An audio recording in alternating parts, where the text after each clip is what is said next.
We have tried a bunch of different 3D modeling artificial intelligence software. Our favorite is Tripo AI for 3 reasons. Let's talk about it. The first thing we like about Tripo AI is the ability to do text to 3D model, or you could do image to 3D model. We've tried others that allow you to do image to 3D model, and there's others that can do text to 3D model, but this is one of the few that can do both. Before I jump in and show you a text to 3D model, I want to talk about the plethora of different examples already at your disposal. If you need ideas of something to 3D print, or maybe you're in the gaming industry and you want to build a new character, look at everything it has to offer. This is just scratching the surface. There's so many different models. I feel like Tripo AI has a bigger library than Meshi AI and HiTem 3D and just all the rest of them out there. Let's create a 3D model and talk about our next favorite thing. Since Valentine's Day is just around the corner, at least at the making of this video, I'm going to make a little dog holding a heart that says, "I woof you." I know it's super cheesy, but people love it. For the text to 3D model, we'll say, create a dog sitting down holding a heart that says, "I woof you." While that's generating, let me go and create an image of this as well so we can see how it compares to the text to 3D model. To create the image, I went to Meta AI and I said, create an image of a cute puppy sitting down holding a heart that says, "I woof you." I forgot to put "I woof you," but this is what I got. This real life dog would be pretty tricky to 3D print. So then I said, make it look like a cartoon. And that gave me something a little better, I guess, but it wasn't 3D.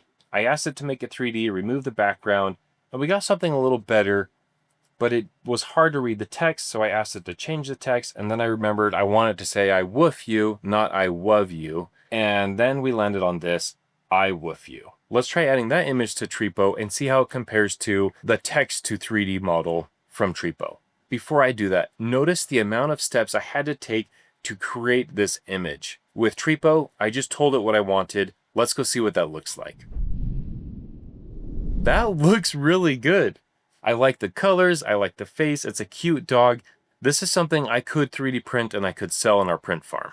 Before we talk more about the dog, let's talk about our next favorite thing with Tripo Studio, and that is the ability to segment parts. It doesn't make as much sense to segment this dog, but let me show you something that we've segmented in the past and made a video of. My daughter suffers from separation anxiety. We created this nightstand from our bedroom and put it in her room to help her sleep better at night. You can check out the video up here. Since we already made a video of this, I'm not going to go deep onto how to segment each part, but when you click on segmentation, you can see how clean this segmented each area. So if I were to print this and I didn't want to print the legs, or I didn't want to print these books, I could just turn those off. So when I export it, they're not showing up anywhere. If I were to print this part with the legs on, there's going to be a lot of support on the bottom. If I turn the legs off and I just printed this on that bottom part, then I could print the legs separate, glue them on, and we're saving that wasted support material. I haven't seen any other artificial intelligence modeling software that can do this, which is that second reason of why this is our favorite software to use. Going back to the dog, our third reason that we love this software is because when we export this file, if we export it the correct way, it will automatically keep the textures and the colors and transfer that to the 3D print. So I don't have to manually color the whole thing. This saves me time, it saves me resources, and it allows me to create parts that I want to sell in our print farm and just immediately start printing them, not spend the time coloring each part. Before we export this model, I want to talk about an issue I've seen with every artificial intelligence 3D modeling software, this one included. When we look at the text, it says "I woof you," and it looks pretty accurate. But when I change this so you can't see the colored part of the text, look at this wording. Artificial intelligence, why does this keep happening? Why can't you get words right? Why? Why? Why? Why? Why? The I looks like a Y. That's nothing like "I woof you." If we look at this puppy that we got from Meta AI, it looks a little better when I turn off the color, but there's still some issues. The I is just a glob, the F isn't finished, and the U looks like a backwards N. Either one of these puppies would do a great job printing, but I think this golden retriever looking puppy is a little better, so we'll go with this one when we actually print this. Since the text didn't come out that well, I want to show you a trick. We can recreate this model without the text, send it to a slicer, and then re-add the text to be perfect text instead of this weird mumble jumble mess. I did the same prompt as before, but I took off the words, so we have a dog that's similar to the last one. And then I also did the same thing with Meta AI. I just asked it to remove the text from the image. Here's the dog that Tripo created, and here's the dog that Tripo took from an image without that text. Let's export this into a slicer and see how it looks. Now, when you're exporting, remember I said you have to do it the correct way in order for those colors to be transferred over. If you want the colors, you need to choose the format as object. Some people might do 3MF or STL. What I've found to be the most successful is you click on object, and then you have to do this. Click on export vertex colors. When you do that, it'll transfer all the colors into the part. While that's exporting, I wanted to highlight one last thing that I think is so cool with Tripo Studio. It doesn't help me with 3D printing, but it helps people with gaming, and that is the auto-rigging feature. A couple months ago, I asked Tripo Studio to create this iron dog. I was wanting it to look more like an Iron Man dog, but it did a pretty good job. When I go to rigging, it's going to put structure to this dog. It's going to give a bone layout where it has arms and legs, and then I can throw animation on top of this. Again, not as helpful for 3D printing, but look at this. If the dog wants to take a bow, I could go ahead and do this. I didn't have to program anything. It can take a bow. It can go on a walk. There's just so many things it can do. This is just scratching the surface. I asked Tripo to create a dog with iron armor, and now it can do animation without having to do anything. If you are an animator, a designer, this could help expedite and get you closer to a finished product faster. The part just downloaded, let's go ahead and add it to Bambu Studio, and I'll show you when you add it how you can choose the colors you want to be transferred over. As you can see, when I added this, it transferred over 32 colors. I don't think I have a printer that can do 32 colors, and even if I did, I wouldn't want to. That would be so many tool changes, so many color changes, it would just be exhausting. Let's simplify this down to 8 colors and see what that looks like. If I want to change the view, I can change it here. I've noticed it's not the same as what the text is saying. This isn't the right side. You know, if I want to look at the front, that's not the front. But this gives you a better idea to see what it looks like. Now, I still feel like 8 colors is too many. But if I go down to 2 or 3 colors, I worry that the colors won't transfer the way I want them. So instead, I'm going to keep it at 8, but choose the colors that I want from here. So for example, let's say we want to stick with 25. We'll change this one to 25. I don't need all the different shades of the fur. We'll just do one solid fur color. So now we have 5 colors, which is super easy to print. I have a printer that has 7 nozzles. Printing 5 colors would be easy for it. Let's go ahead and hit OK. One thing that's typical with any 3D modeling software that I've seen is it doesn't ever put this right side up facing you. You always have to rotate it. I'm not sure why that is, but that's always been the case for me, regardless of the software I'm using. Now this is rotated. Let's go ahead and scale it up to 75 millimeters and take a look. That looks so good. It is incredible. I didn't have to color anything.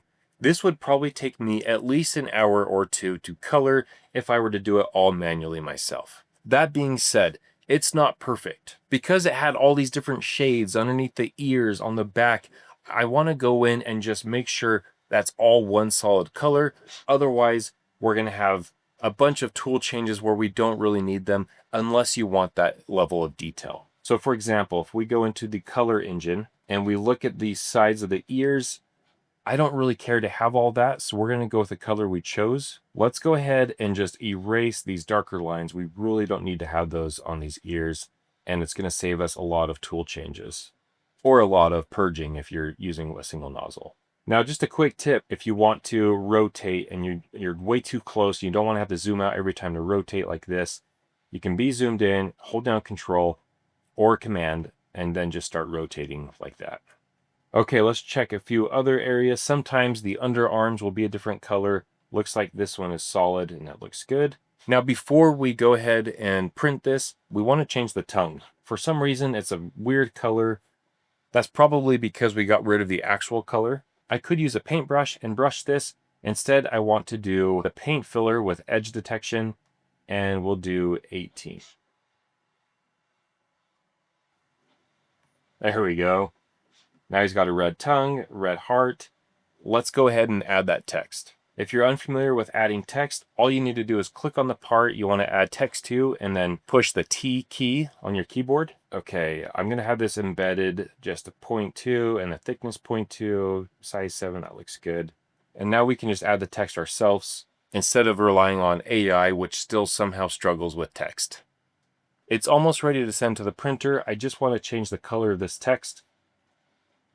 Okay, this looks like it's ready to go to the printer, but before I do it, there's one thing you need to do, especially when you have an AI model that's generated, and that is we need to move the part down a little closer to the bed. Let me show you what I mean. If I slice this right now, sitting on top of the bed, there's going to be a lot of curvature on the bottom, on the legs, and the part will most likely not stick to the bed. It'll pop off, or like you're seeing here, there's going to be a lot of support material. When I bring this down to the first layer, look at all the support material. It's not even printing the bottom yet. When I move this up, you can see the bottom starts to print. We can improve the fail rate of this model by giving it a clean, flat bottom instead of having it raised. To do that, all you have to do is click on the model, push M, and then bring it down a little bit, and you can see where it's starting to come below the bed. What I want to do is have it so that these two legs are all the way touching the ground, so support doesn't have to go underneath there. So I'll move it down just a little more. Now we can see it's all the way down. Now when we look at the bottom, it's a lot cleaner. There's a first solid layer. There's not as much support, and the likelihood of this falling off the bed will be a lot less. Another added benefit is this will sit perfectly up and down on a desk, whereas it might not sit perfectly. It might be tilting left or tilting right, depending on how it printed with all the support material.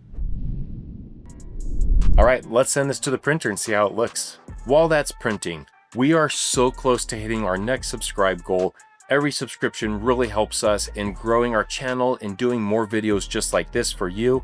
If you wouldn't mind subscribing, that would really help us out and allow us to continue making content like this. The part's done, let's go check it out. Since this is a golden retriever, I decided to print it in actual gold color filament, and it came out looking so good. I used this red with sparkles to really make it pop, and it just came out looking so amazing. This is something we could sell. We don't need a license to sell it. We have a lot of 3D printed items that we sell in our farm, and we pay a lot of monthly fees to be able to sell those products. But now with Tripo AI, I can list them online and sell them without having a monthly fee. If you'd like to try out Tripo AI, we'll put a link in the description below. I believe it's a free software, but you can pay for upgrades or pay for credits. If we have any type of discounts or anything, we'll put those in the description as well. Now, if you'd like to see how we created this model, take a look at this video.